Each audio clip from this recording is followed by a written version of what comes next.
Okay, so this ESL came in today. It's a W204 ESL. Came in with the whole column.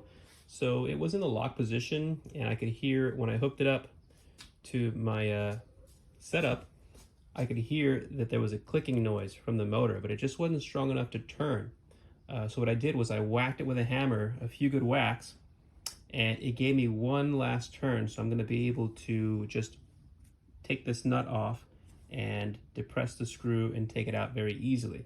If it hadn't opened up, then you either have to cut the bolt off or drill a hole in this side and turn the gear by hand, which just takes more time. So it's always worth hitting it a few times with a hammer, hitting it nice and hard, because most likely you're going to get rid of this thing anyway. You don't have to be too careful with it.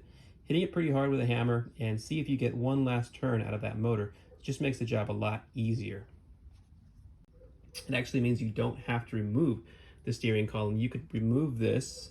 If it's unlocked, you can remove this with the column still in the car. You just have to loosen the bolts. The two bottom bolts would come out completely, and the two top bolts you just loosen to buy you some room to move this down from the column, because there's another piece of metal when it's installed. There's another piece of metal slightly on top of this, like this here, and you have to get enough clearance so that you can pull this up and out.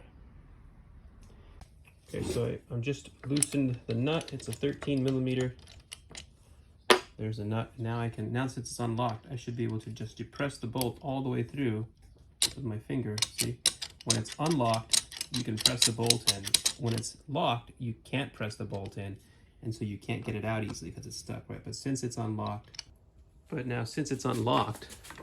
I can just press the bolt in with one finger and pull it out.